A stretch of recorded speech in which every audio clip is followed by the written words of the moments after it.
کے ساتھ نماز پڑھنے کا بیان چل رہا تھا۔ کل ہم نے حدیث مصطفیٰ صلی اللہ علیہ وسلم ذکر کی تھی کہ جس میں آپ صلی اللہ علیہ وسلم نے جماعت کے ساتھ نماز پڑھنے کی فضیلت بیان فرمائی اور جماعت کو ترک کرنے کی وعید اور جو سزا امام الانبیاء صلی اللہ علیہ وسلم نے بیان فرمائی وہ ہم نے سماعت فرمائی۔ جماعت کے مسائل کے حوالے سے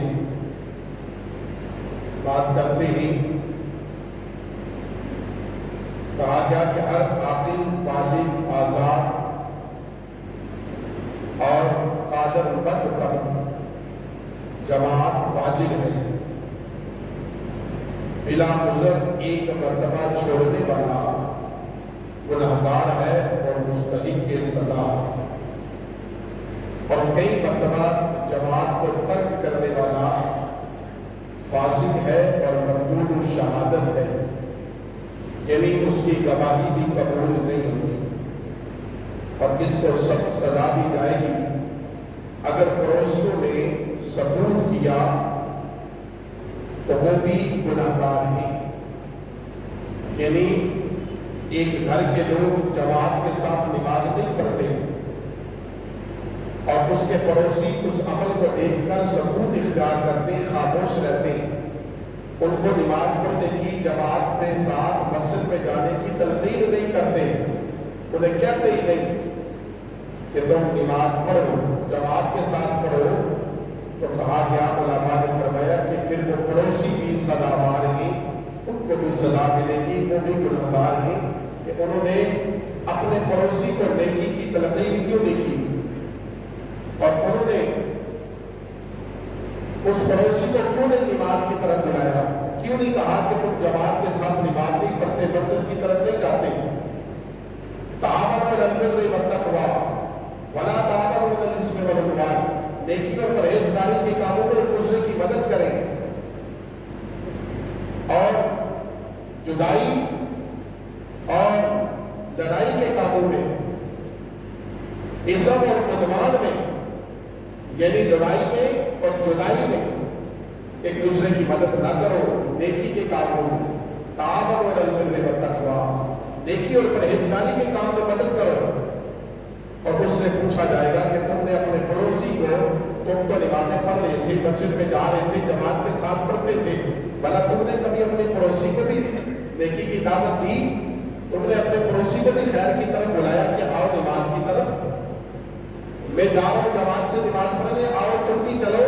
کہا اگر اس نے اس بات پر ثبوت کر لیا، خاموشی اختیار کر لی، دیکھا اندیکھا کر لی، سنی انسنی کر لی کہ پڑوسی جانے اس کا کام جانے، تو یاد رکھیے اس سے علماء نے کہا تمر مختار رد المختار، اور اسی طرح دیگر فقہ کے مسائل کی جتنی بہت بڑی کتابیں انہوں نے کہا کہ وہ شخص بھی گنہگار ہے، ان کو جماعت کے ساتھ نماز پڑھنے جاتا ہے اپنے پڑوسی کو تنقید نہ کرے، وہ بھی گنہگار ہے۔ اسی طرح پانچوں وقت کی جماعت، نماز میں جماعت کے ساتھ نماز پڑھنا یہ واجب ہے، ایک وقت کا بھی بلا عذر ترک کر دینا یہ گناہ۔ اسی طرح سے جمعے کی نماز، عیدین کی نماز جماعت کے ساتھ پڑھنا یہ شرط ہے، اور تراویح میں جماعت کرنا یہ سنت کفایہ ہے۔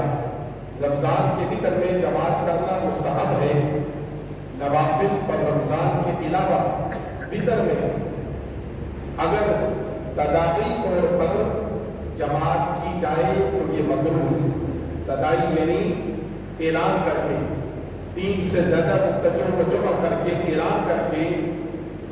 وتر کی جماعت کرنا یہ علماء نے فرمایا کہ یہ مکروہ ہے۔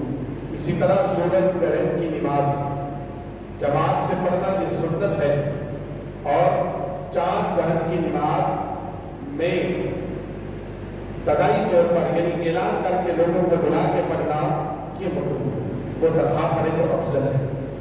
ایک امام اور ایک مقتدی یعنی دو آدمی بھی جماعت قائم کر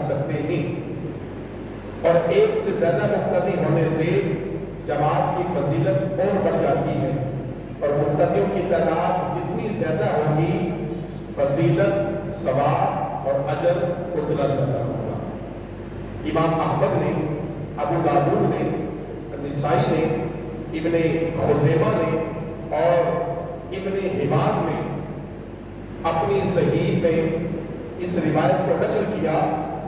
جو کہ حضرت ابی بن کعب رضی اللہ تعالی عنہ سے مروی ہے۔ وہ کہتے ہیں امام الانبیاء صلی اللہ تعالی علیہ وسلم نے ارشاد فرمایا کہ مرد کی ایک مرد کے ساتھ نماز بنسبت تنہا پڑھنے کے زیادہ پاکیزہ ہے، زیادہ اچھی ہے، زیادہ افضل ہے، اور دو کے ساتھ بنسبت ایک کے زیادہ اچھی ہے۔ اور فرمایا امام الانبیاء نے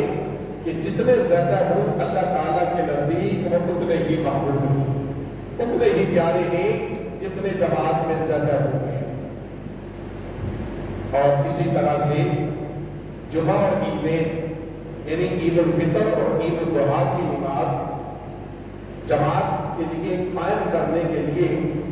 3 مقتدیوں کا ہونا یہ شرط ہے۔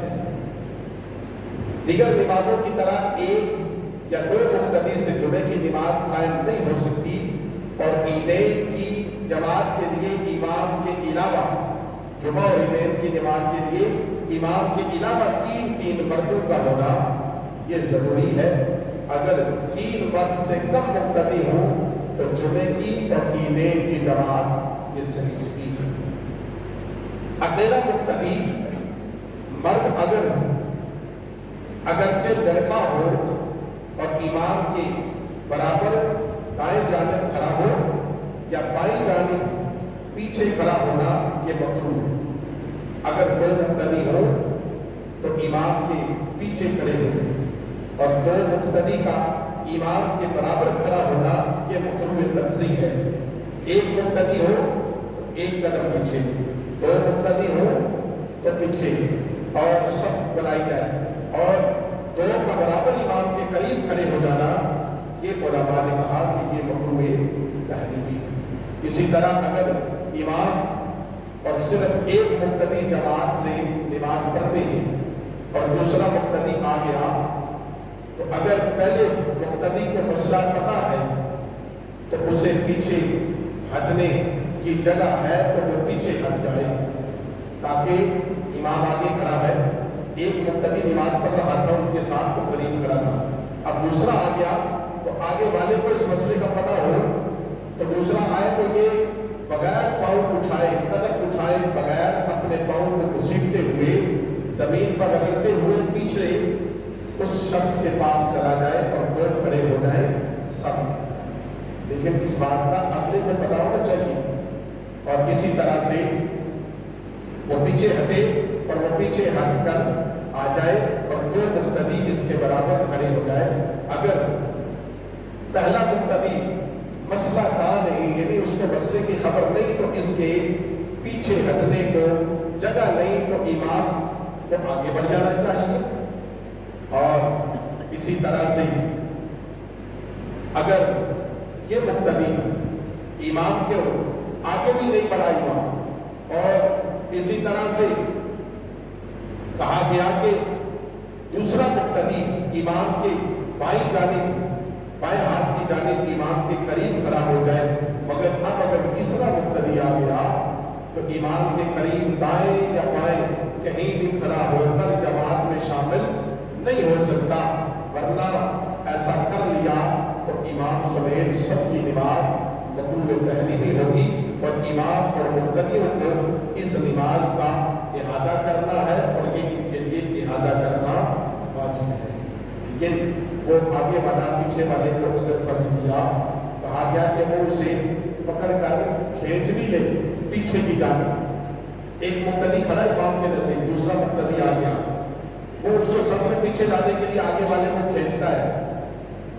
تو وہ اسے اگر کھینچے تو وہ آرام سے جو ہے پاؤں کو سیکھتے ہوئے پیچھے کی جانب آ جائے۔ لیکن ان مسائل کا حیثیت مسلمان نمازی ہونا ہم سب کو جاننا ضروری ہے، ایسا نہ ہو کہ وہ آگے والے کو کھینچے اور آگے بڑھا